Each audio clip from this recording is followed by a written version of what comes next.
have a guest by way of Zoom. Now, I met this young man, you understand. I'm going to call him young, even though he's got a little gray on the top. He contacted me and wanted to interview me. Can you imagine that? How excited I was that he was going to interview me he's doing a series on business brokers. And after the interview, I just really enjoyed the system and the process that he went through, and I wanted to share it with all of my listeners. We have by Zoom Stone Payton. Stone Payton is the managing partner and radio host of Business RadioX. He's a counterpart of mine is probably the best way to describe it. Stone, are you there, my friend?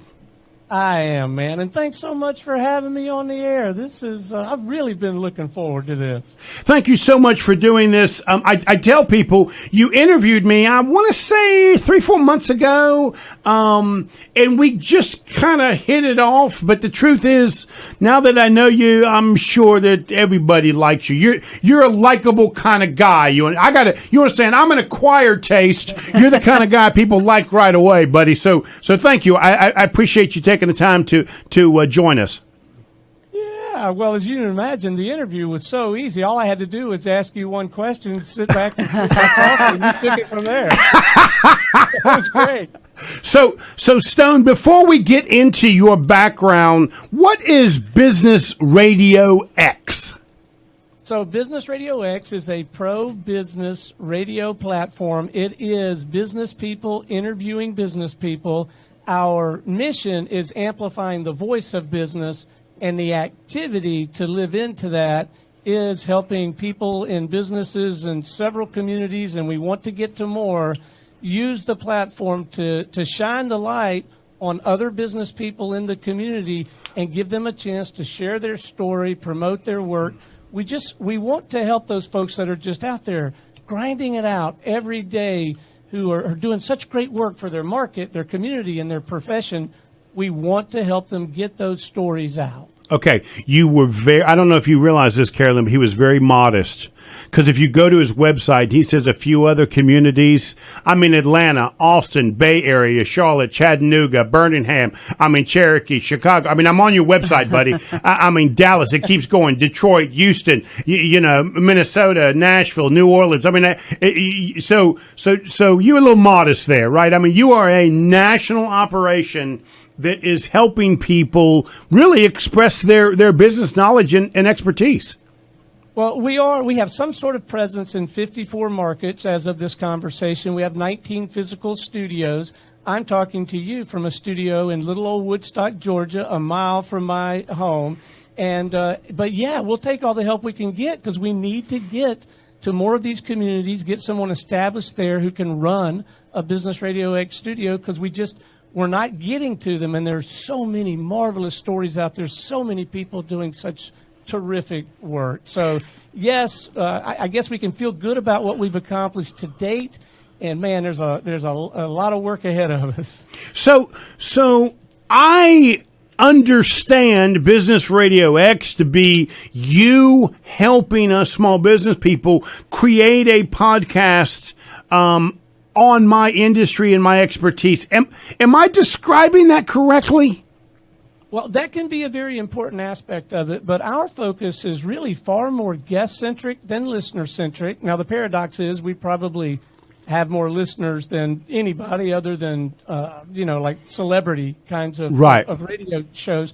But our focus is guest-centric, so our model is much more about helping local business people build real relationships real fast. And the mechanism, the execution model for that is get those folks who are important to you, your best clients, your most coveted prospects, those important market partners, those most trusted referral partners. Let's get them in the studio, give them an opportunity to share their story, promote their work, and in doing so, build those relationships. And for most of the folks that we work with, professional services, B2B, that's kind of our wheelhouse. They don't really need 1,000 more Facebook buddies. What they need is a dozen more real relationships. That'll really move the needle in their business. So we teach them, and I learned from Lee Cantor 18 years ago, we teach them how to leverage this platform to accomplish exactly those ends. And of course, Lee and I, our time now is mostly invested in teaching someone in another market how they can set up an operation that'll do that for themselves and for the clients that they wish to serve. So first of all, Julie has gone ahead and posted your link on the book, so somebody can go there and go straight to your website. You've got a great website. You do a really nice job of describing what it is you do and how you do that. Bravo on that, because you've got a section that talks about question and answers, and I want to dig into a couple of those. But to me, this is a business that, 10, 15 years ago would not have even existed. So it does seem futuristic. I mean, am I being dramatic when I say that? Well, I think it is futuristic in one sense, at least, and it continues to change and evolve. 18 years ago, I mean, Lee and I started this thing. I had black hair when we started this thing, Joe. And we've been at this 18 years, and most of our listeners out there, they could probably do the same thing. It wouldn't take them anywhere near 18 years. But at that time, people really didn't understand what digital radio was, what podcasting was, so we had to educate on that front. And it was just a very different thing. Now, podcasting is very prolific. Anyone can go out and get a $99 microphone and pop up on one of these platforms, one of these podcast aggregator platforms, or get on the social media platforms. So now it's a matter of helping them understand how they can actually leverage the platform to help more people and make more money. So it continues to evolve. And so we continue to have to evolve with it. But I'd like to think that our approach of creating these local community hubs where people can come and share their story, promote their work, and shine the light on other people in their ecosystem, I got to believe that there's still a bit of an edge to that approach. Yeah. Okay, you just stumbled right on my next question, okay? And so the question is, you just mentioned it. I think I told you that my son created a podcast, for weightlifting in his closet, right? So what is different about what he's doing and what you're offering your clients? Well, he's probably a lot better at than we would be. That would be one guess. And so your son, we actually have a new program that we license to our studio partners that actually is designed for B2C solopreneurs and startups. And so there actually may be some overlap there. And your son and I might even find some fun ways to work and play together. But in terms of our core offering, typically, and sometimes it depends. If a client's check clears within some boundaries, we're going to do pretty much what they want to do. But usually our counsel is going to be, hey, let's do a show not focused on your expertise. We'll capture some thought leadership for you. We'll help you do some pro tips. We'll get that out there for all your content marketing. But let's design a show concept and an execution model that helps you build genuine relationships with the people who are important to you, the people who are going to write you checks or tee you up with people who are going to write you checks. So I think it's the ethos, the mindset, the execution model that apparently is still, a few degrees apart from maybe what most people out there in the podcasting world are doing. And then the other big differentiator is speed. I mean, again, it might not take them 18 years to figure it out, but it might take them 7. Right. And so we can do that at speed, at scale, and help them produce better results in less time in most cases. And if we don't think we can, we'll tell them and let them go about their way and try to show, we'll still open up our playbook and let them borrow a few pages. But speed, scale, and focus, I think, are the real differentiators for our practice. So I really like what you said, which is real relationships, real fast. I love that. Let's take a break, my friend. Can you hang on, my friend? And we come back from the break. We're going to dig in a little bit about how Stone Payton became Stone Payton on the radio. How did that happen? You are listening to Local Biz Now. I am Joe Vagnone. If it's Friday morning, your business matters. We'll be right back. And we are back. You are listening to Local Biz Now. I am Joe Vagnone. If it's Friday morning, we're trying really, really hard to inspire, inform, and entertain you. And if it is WSIC, your business matters. And today, your matters all over the country, because we are speaking with the master of helping small businesses create real relationships real fast. That is Stone Payton, managing partner and radio host at Business RadioX. Stone, thank you so much, my friend. We are having a blast having you on the show, buddy. And I think I was telling people as we started the show, you interviewed me, so I apologize in advance for my poor job of interviewing. But this is part-time for me. I don't have the skill set that you have. Well, it's my pleasure to be on the show, man. I'm having a ball and learning a lot. So Stone, let's talk a little bit about how did you get into this? Because honestly, it required me scratching my head and searching the internet for an hour to really understand. And I probably still only understand 10% of what you actually do. So walk me through. Now, you don't have to go back to 1962, but kind of walk me through how you got into this. Well, when I was 22 years old, I picked up the phone. I called the CEO of what was probably the most prestigious change management consulting firm on the planet at that time, asked him for a job. 24 hours later, my uncle Daryl, who was the CEO of that firm, said yes. He didn't want me to be a consultant, but he hired me to work in the basement. And my main job was to make sure that page 12 came between 11 and 13 in the 3-day training manual for the change management methodology that we were selling. But I sort of grew up in the training and consulting business. And then a couple of years later, after he fired me, I went to work for some other pretty prestigious, high-end, premium fee change management consulting firms, boutique firms.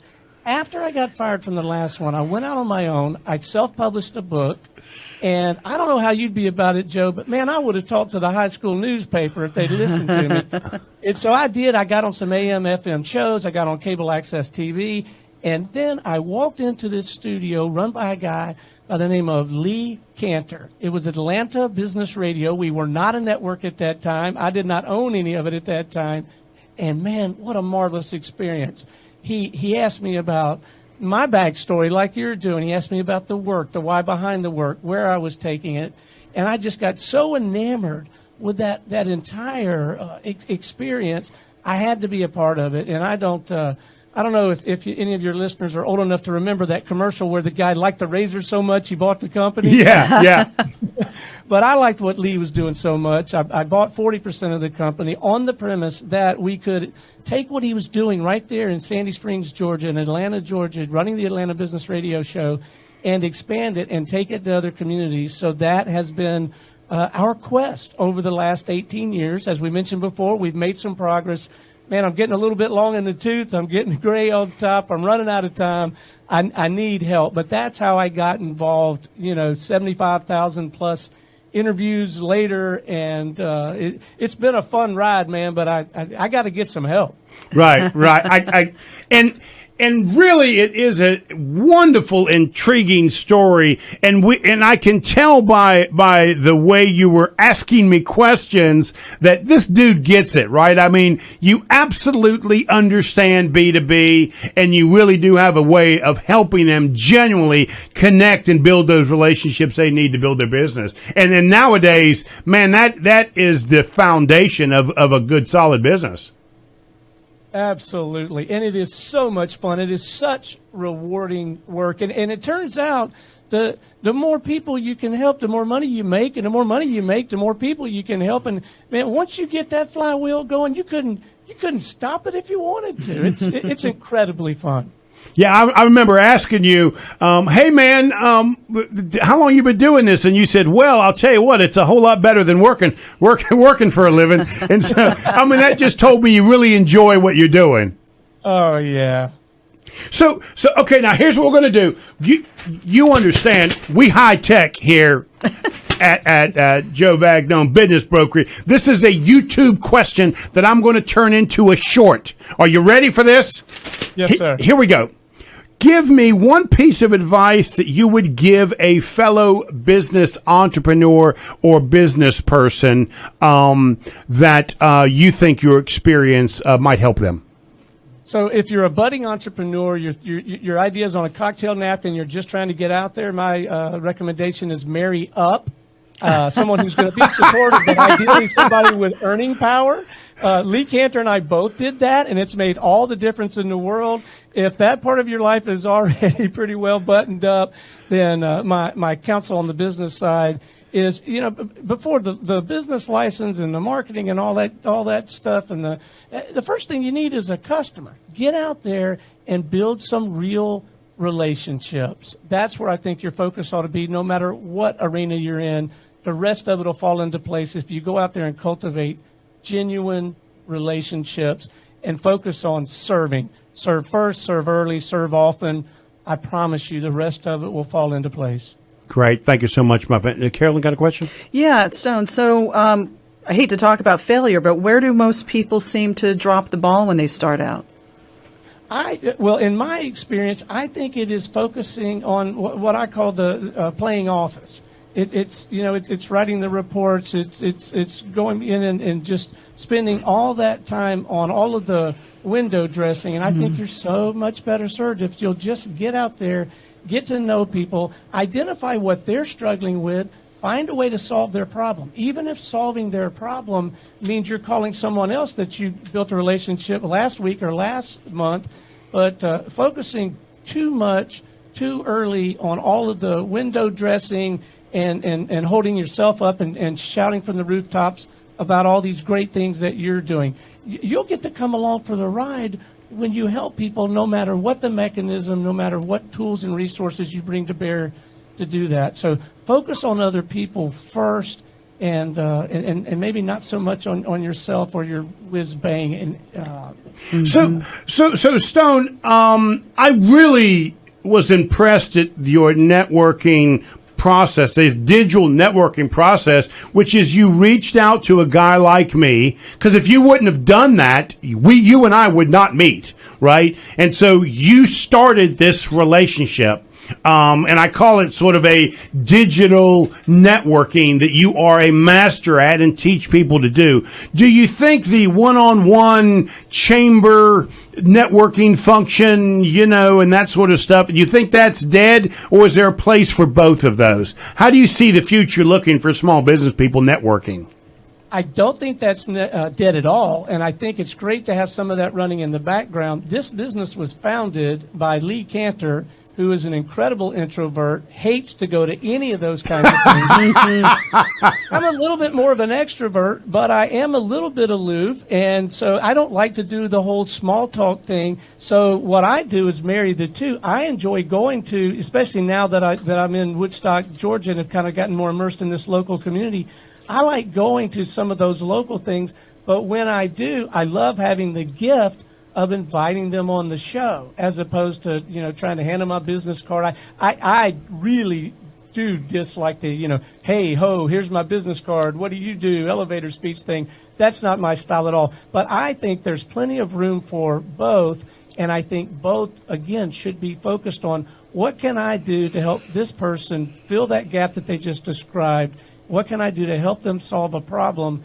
And the rest of it will fall into place, or at least that's been our experience. You just ran into my secret, and I'd appreciate it if you wouldn't say it anymore. But that's exactly what I do, Stone. I use this radio show to introduce myself to people that would otherwise never even want to talk to Joe, and I give them the gift of being on the show. And so you're exactly right. That is exactly how I use that. And it's worth getting up every Friday morning, at 8 o'clock on. So I appreciate you wouldn't tell anybody else about this. You're messing up my secret. So if you guys will call Stone, he'll tell you how to do what I've been doing for 10 years. So let's take a break. When we come back, my friend, we can talk some more. All right. You are listening to Local Biz Now. I am Joe Vagnone. If it's Friday morning, now, Carolyn, you got to figure this out. I'm ready. Are you ready? Your business matters. Yeah. We'll be right back. And we are back. You are listening to Local Biz Now. I am Joe Vagnone. This is the #1 talk business show in all of North Carolina. Let me prove it to you. 775 small business interviews and community leaders, over 400 videos on my sexy YouTube channel. I think I got 39 subscribers now.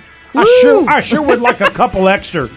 Stone, I sure would like for you to go ahead and subscribe to my channel so I can get to 40. It sure would be nice. You got to start plugging more, man. That's right. And I didn't even know I had a YouTube channel till a couple of months ago. But anyway, and we are on Facebook Live. Please go there and be a part of the show. We are talking with my co-host for the entire month, Carolyn Brand of the Carolyn Brand Group, HR Reimagined, and we are talking with my new friend, whether he will admit it or not, Stone Payton, managing partner and radio host at Business RadioX. Stone, thank you, my friend. We appreciate it. We're having a lot of fun with you here today, buddy. Thank you so much.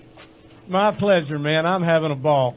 So Stone, one of the things we do here on Local Biz Now is we have some approved random questions to interview interviewees. It has been created by my company, Factotum Julie.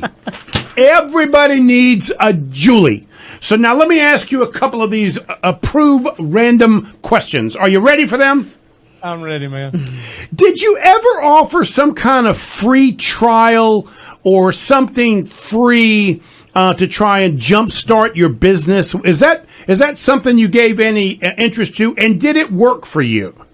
So I have tried just about everything, and yes, in my experience was free is very difficult to recover from. Mm-hmm. Maybe I didn't do it right, and so yes, we've done it. It didn't work well for me, so we've done maybe an easy entry level of some of our solution set, but we've backed off of a completely free offer at this point. I agree. My experience is it just doesn't work, and you actually lose credibility, not gain credibility with that. Okay, here's the next question. Describe for us the first time you had to fire somebody, and how did you feel about that? And remember, I got an expert that is going to critique your answer. Well, I was nervous as a house cat in a room full of rocking chairs. I stayed up all night. I did it. I used some words that my brilliant wife helped equip me with.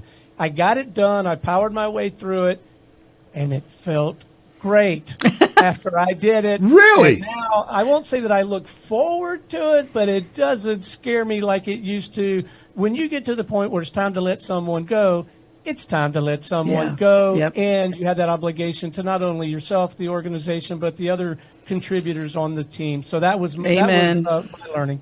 Okay. Did you worry more and think more about hiring your first employee or firing your first employee? Which one did you lose sleep over the most? And Carolyn's going to be all over me for this, and maybe she's seen this before. I spent so much more mental energy and anguish over firing the first one than I ever did on hiring. And I have a tendency, maybe some of your clients are like this, Carolyn, to hire in my own image. Yes. Oh, my gracious, what a mistake that proved to be. Yeah. And, Carolyn, you probably don't see this, right? Because by the time somebody hires you, they've already made their mistakes because now they know they need you, right? Like I would have never thought to bring an HR person on when I started my first restaurant, right?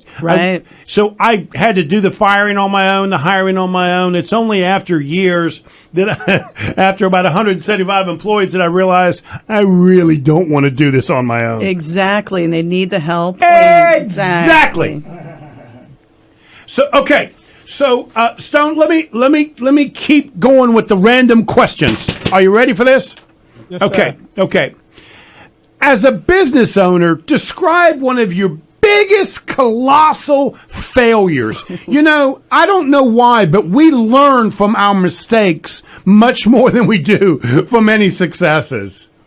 Oh, my goodness. For me, it was trying to get good at this video aspect of our business. It is just, it's not our lane. There are so many moving parts to doing it properly. And so I went out, I bought all the equipment, all the stuff I say that podcasters should not do. At least having a conversation with me and grab a beer and steal a couple of pages out of our playbook. I went out and I bought, the big Jim Jammy HD camera and all that stuff and the lights and stuff. And it is just not it's just not our expertise. So coming out of that, I now only partner with best in class in any domain. We stay in our lane. We do what we do. But, man, me trying to go out and do something like that is that complex, has that many moving parts, and has such a direct impression on the brand, maybe you're putting too much at jeopardy. So, man, that was a colossal, expensive, and but it left a scar, man. I won't make that. Yeah, that man, you just said what I say all the time. I won't do that again. That's exactly right. Okay, let's go back to the business, because I want to be clear for the small business people out there listening. How do you create this sponsorship for a local show, right? So they see you out of Georgia. If they go to your website, they see you all over the country. How does that work for me locally? So in our model, more often than not, most of the time, the client is often a co-host or a host of the show, and the client's organization is the sponsor, but they're reaching out to people who are coming on the show are people that they need and want to get in relationship with. So if it's, Julie Smith with Julie Smith CPA Advisors, and maybe she needs to build relationships with other trusted advisors in the area, our counsel to her, first of all, is let's don't do the, Julia Smart show. Let's don't do a tax planning show. Let's do a trusted advisors show. Let's get those estate planning attorneys, those other people in the room. Let's put you in relationship with them. So she is writing that check, and we're giving her, at least a minimum of 2x, 100% ROI. The target is 5x, 400% ROI. And so she's happy to write that check, because she is getting in relationship with those folks and growing her business fast. Okay, so now we do have some sponsors, but that's our core model. Okay, now Stone, you said that too fast because you've been doing it for 18 years. You understand? Listen, you assumed we all got that, but there was a little secret sauce, which is don't do a show about how great of an accountant I am. Do a show promoting the people that help me do referrals to need accountants. Am I getting that correctly? That would be part of the show concept, or at least the initial idea. If we sat down and did a show concept design meeting, a strategy session, and I dove in on questions about who are you trying to serve, where are they hanging out, what are they excited about, what are they scared of, and my counsel more often than not would be, let's build a show centered on them. Let's shine the light on them. Let's invite the local association that caters to that same ecosystem. Let's bring them in and let them talk about their mission and purpose. Let's make you the darling of that ecosystem. That's going to move the needle in your business, Julie, far more than only doing just pure awareness-based thought leadership. Got it. I love it. And stay after the show and let's knock out some thought leadership stuff too. We don't have, they're not mutually exclusive ideas, but let's capitalize on both. Stone, I still have about 17 more questions I want to ask you, buddy. We just don't have time. Unlike your show, we've got a time frame. You understand? I got a hard break. Please come back, my friend. Let's do this again. Absolutely. Anytime, man. This has been fun. Thank you so much for doing this. You can get Stone Payton, managing partner and radio host at Business RadioX. You can get that information on Facebook right now. Julie's got it dropped on there. Stone, thank you, buddy. Thank you. Carolyn Brand, the Carolyn Brand Group, HR Reimagined. You're listening to Local Biz Now. If it's Friday morning, say it, Carolyn, say it. Your business matters. We got to work on that. You got to have a little punch to that. Yeah. We'll see you next week.